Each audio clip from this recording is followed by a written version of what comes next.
Intro. We'll do an intro. Yeah, Right. get ready. Hold on to your ears. All right. Okay.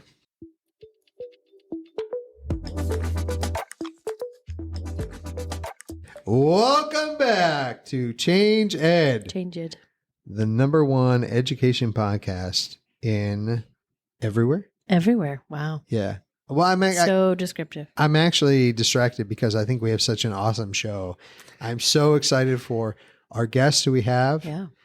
He is undoubtedly, this is what I call it, the mayor of King of Prussia, well known to all, but also a huge contributor to the show, not just because of this podcast, but I would say in general, a very good Very big thought partner supporter. for us, a Yeah, big major supporter. support. I'd say we're co-groupies. We're a groupie for this Groupie individual, for him. Yeah. and, yeah. and he's a groupie for us. Oh. At least me. I don't know about you, but he's a big fan of mine. Mm. So Absolutely for both. Thank you. Absolutely. Do you see how I just sit here? I'm like a battered woman now. oh man, here we go. So we would like to welcome to the show Dr. Sean Gardiner. Welcome, sir.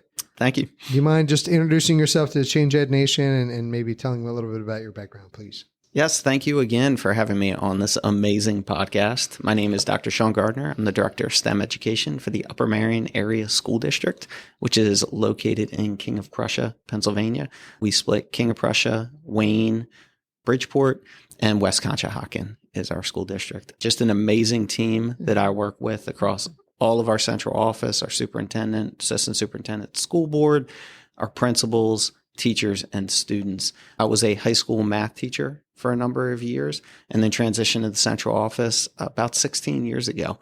So I've been here for a while and enjoyed the journey and just love working with people like yourselves to move education forward and do this paradigm shift to really support students to be leaders for tomorrow. And for our listeners who might not be from the area, this is it's a fairly large geographic area that you just described, and you have a lot of different communities that all come together. So there are lots of different aspects and things to consider and be able to support, and you have a wide variety of students that come in that are part of the district. Yeah, we're fortunate to be one of the most diverse school districts in our area, in the greater suburban Philadelphia area. We are currently also at 48% students who identify as economically disadvantaged. We have over 60 languages spoken in our district, and we have roughly about 4,000 students within the district. So we are diverse socioeconomic-wise, we're diverse ethnicity-wise, and we just have a fantastic community that really supports education in any way they can. Wow. You know, the one other thing I want to say, Sean, is as we're getting started is, and I truly mean this, I appreciate so much that you do listen to our podcast. And here's what I love. Our goal is always that people can have discourse about it. We want them to have conversations, not that they have to agree with what's being said, but we wanted to start the conversation. And that's my favorite part, specifically with you. Like, I'll have people come up to me like, oh, listen to your podcast. It's great. I'm like, oh, I was hoping you were going to say like, something, that we can get into it. And, but you always come back with specific conversation parts or like, wow, I really appreciated this. It impacted me here, or it changed my thinking, or I'm considering this, and we can enter into a dialogue, which again is the goal. So that's like such a big part for us. We're like, yes, let's have, we want people to like, oh man, Andrew, you're amazing. I don't know why you did with co-host. Do you see how it always goes there? Yes, It always yes. goes there. Send help. Blink twice if you're in danger. Oh wait, we're on a podcast. No one can see you. No one's I'm blinking vigorously. We didn't introduce ourselves, but I feel like at this point people know who we are. Oh yeah. That is a really funny part to each one. Is it? Where, because you always introduce yourself as part of the IU and everything, and then kicks over and you're like, I thought we weren't doing that anymore.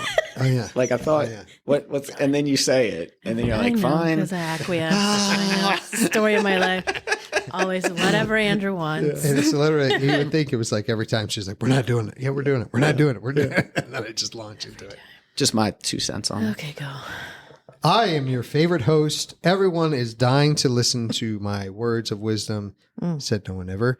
Andrew Kuhn, education consultant from Montgomery County Intermediate Unit. And here with me is... I'm Patrice Semichek, also from the Montgomery County Intermediate Unit and still an educational consultant for the millionth time. What are you on, episode 900 now, and people don't know? Well, what's interesting is that I'm an education consultant and you're an education. Because you don't say it right. You don't say it right. The L, I miss it. I feel like it's supposed to. Yeah. Am I saying it wrong? Because I'm going to be really mad if I'm saying it wrong.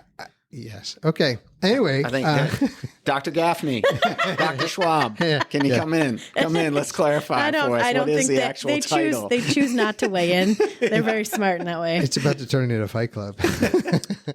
Yeah. Maybe this should be one of our openings. Last time we did an opening for a PD, we got into a fight. Long story short, we got into a fight about whether or not Halloween music is a genre, and we used it as an icebreaker for a month. Wow. And a lot of people agree that I am right. They agree with me. That it is not a genre. It is not. What are your thoughts? I think my only concern would be I'm picturing like chairs being thrown, people getting passionate about it. I mean, there was some yelling. In here, there was some yelling. We brought in Alexa. Like, it was a thing. Every PD, it turns into something. There were people that I was like pointing at it. I got mad. Yeah. In a PD, I'd never seen them before. I'm like, you're wrong. Yeah. It was great. It was great. My Irish side came Pulling out. of hair, like punches thrown. Yeah.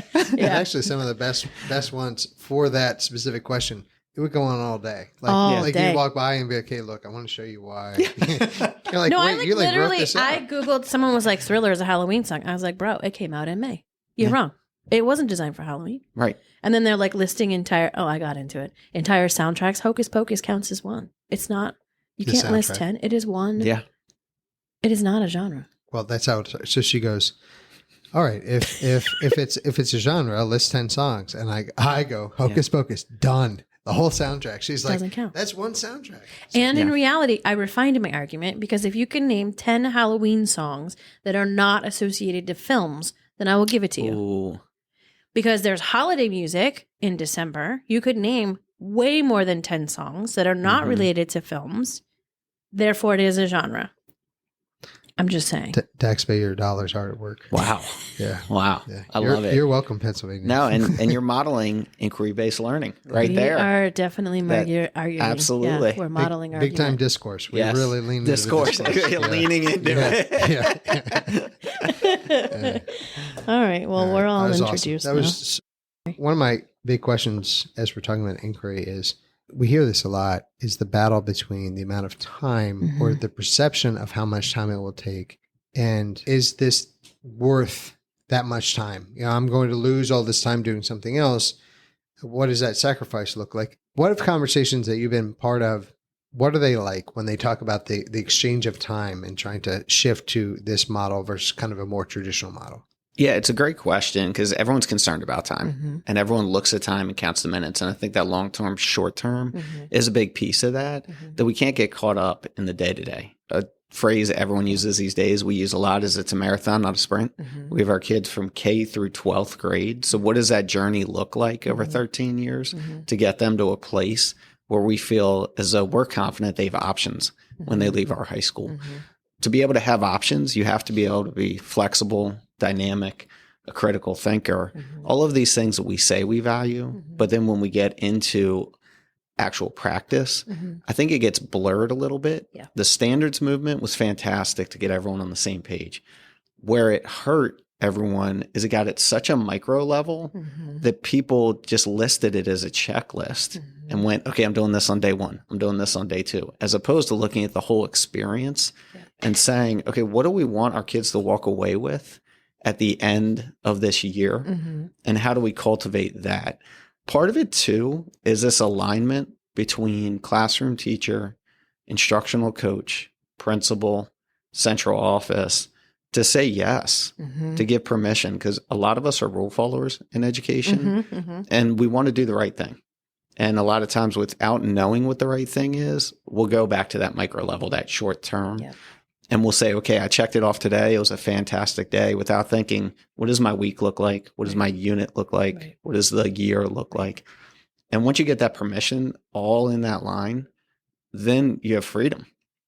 And you say, how do I want to achieve this? We always start with, what does success look like? And I think a lot of us don't. You know, a little bit of understanding by design, that was the intent of it, really. If we had to boil down understanding by design down to one sentence, what does success look like at the end of the day? But again, we get caught in these micro moves that just inhibit that success. So I think where we've had success in our district is really starting with that question. What do we want our students to be able to do? And then let's work backwards from that.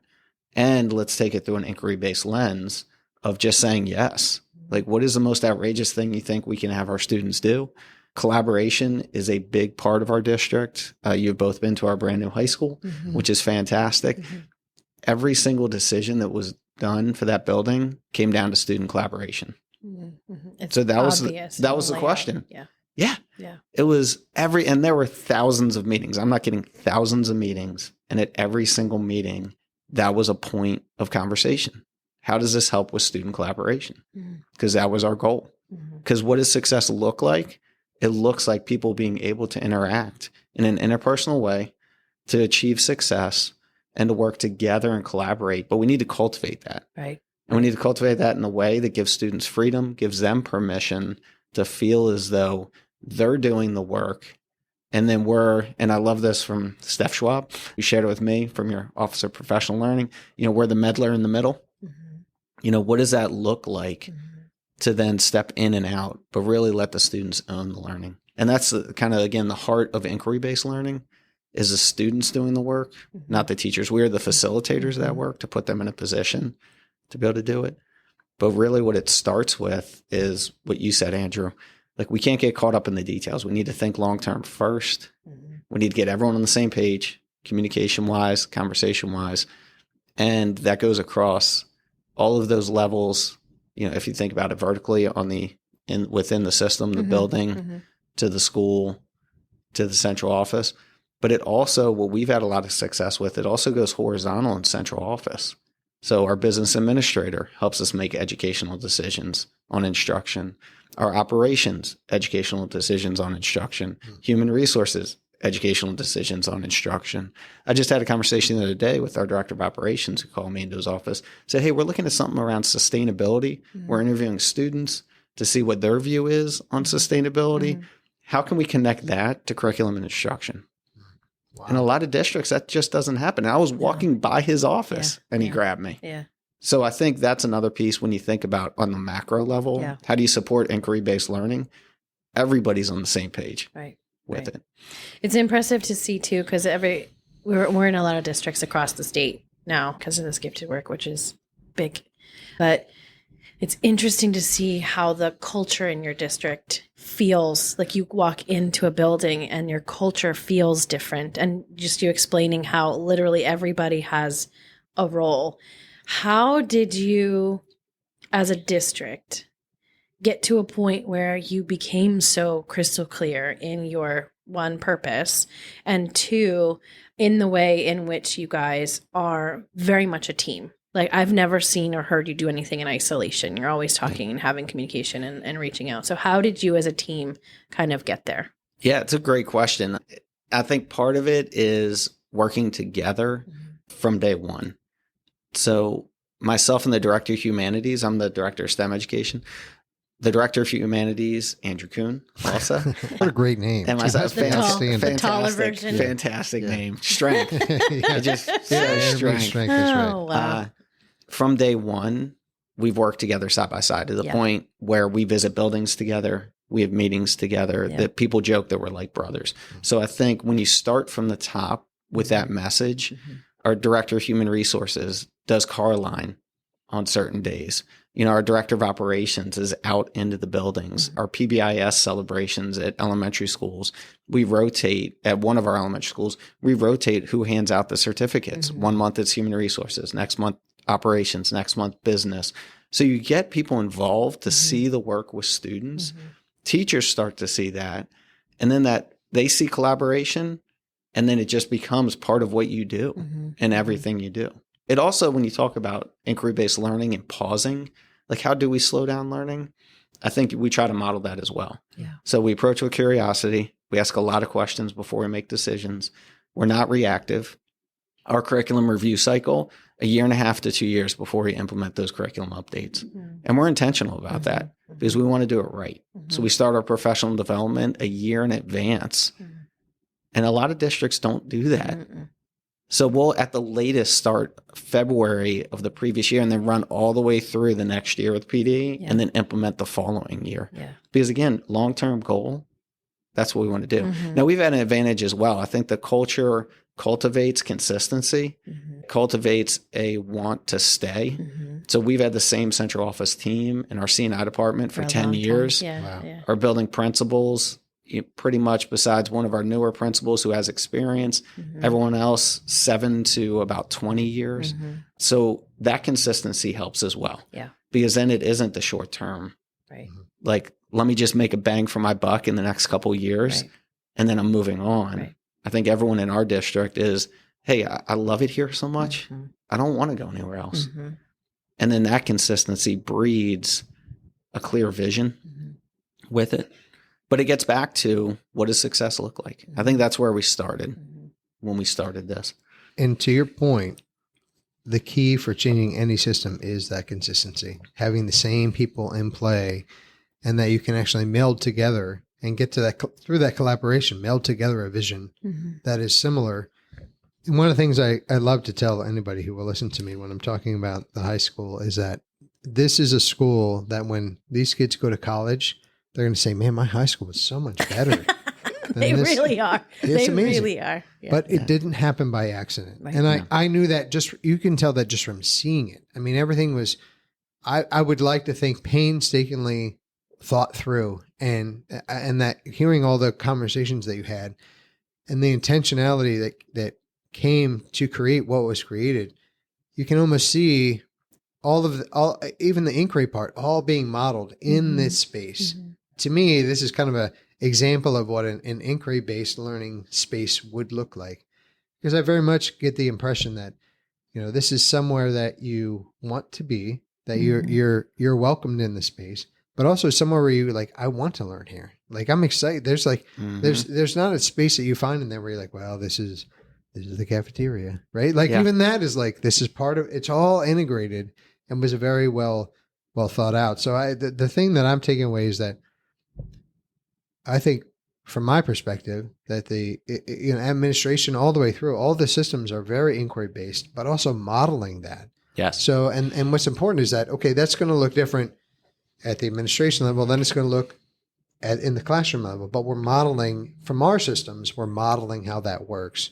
And that's very much what we've tried to embrace too with all of our Steele's work, is like, well, what does that look like? So the expo is like, how do we model that to have the 3 dimensions of learning and the different spaces, and we can kind of involve everyone so that if you want to hear from a keynote speaker, that's an option. Or if you want to get hands-on and get inquiry based and learn about it, you can do that. So I appreciate hearing from you how your district has embraced that, and how through all of the different layers, and there's a lot of layers, it could break down at any spot, that you're all kind of like, everyone's trying to intentionally work together for learning. And as you said, what does success look like? That if everybody's focused on that one thing, that you're going to hit it. Just the final thought on that to kind of close the loop. When you talk about modeling, that is one of the most important things. So when you think about inquiry-based learning, the number one thing is we're letting the students do the work by asking questions, but we're facilitating those questions by modeling asking questions ourselves.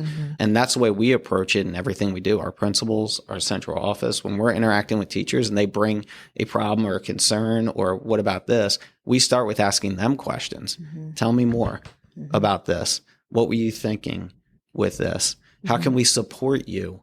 That's a different view we have as well, I think, than many districts. Our central office is about removing obstacles and putting people in position for success. It's not about mandating you need to do X, Y, and Z. It's a collaboration or a collaborative effort with teachers and principals of, hey, anything is possible. Right.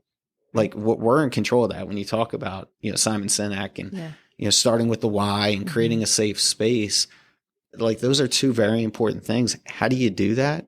You approach things with curiosity. It's pretty straightforward with it. Stephen Covey, the seek first to understand, then to be understood.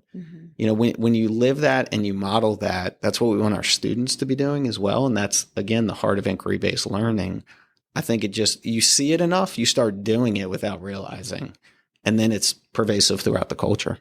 So you basically answered my question, because my question to you was going to be, oftentimes in other spaces, when an administrator asks me questions, it feels accusatory and I have to defend myself. So that was like, my question was going to be, when you're modeling it and you're always doing it, how have you seen, and maybe it was there before you were there, but how have you seen the staff shift in their responses to you? Because if I'm coming in from a district where I'm used to getting a question and it feels like I'm not doing what I need to be doing, and because a lot of us are rule followers, we're always worried about being in trouble or not doing the right thing. So a question feels sometimes like, wait a minute, I haven't done this enough. How have you seen your staff shift? And then I'm assuming that shift is going to translate down to the students, because as a student, I would be like, well, why is my teacher asking me this question too? So 2-part question. How has your staff shifted, and how have the students changed? Yeah. So with the staff, I think it's an ebb and flow, and we're all human. So we all catch ourselves. Right. So a little bit of Brene Brown vulnerability. And this happened to me this year, where I made a decision without approaching with curiosity, without getting into classrooms. And the staff and the teachers were comfortable enough to push back and say, hey, wait a second, this doesn't feel right to us. And then for me to say, I apologize. Right. Like, I should have come into your classrooms first. Let's push that decision off 6 months to a year, because we're not going anywhere. Like, and that's that infinite game. Hopefully we're not going anywhere. Right. So we're going to be here for a while. I'm going to be here. You're going to be here. Yeah. So let's push that decision off. Let me get into your classrooms, and then let's have a conversation. I'll give you feedback. We'll talk about patterns. Yeah. You know, again, that inquiry-based learning, I'm not focusing on, or we're not focusing on any individuals, although we'll give you individual feedback. At the end of this, we'll talk about patterns that we see across all the classrooms. So that removes that you're doing something wrong. Yeah. The second one is interesting. We had a new hire who I had a conversation with around not doing a unit test. And because of their pacing, you know, in certain classes, and we do so many formative assessments now, we are fantastic at doing formative assessments that any teacher on any given day can tell you exactly where every student is. We're still locked into a traditional test in a lot of subjects for whatever reason. We're locked in. So I asked her, so what do you think about not giving the test? And she's new to the district. And she said, well, I'd ask you what you think about not giving the test, right? So it's this power dynamic. And I think that's what you're talking about, Patrice. Like, how do we break down that power dynamic? Yeah.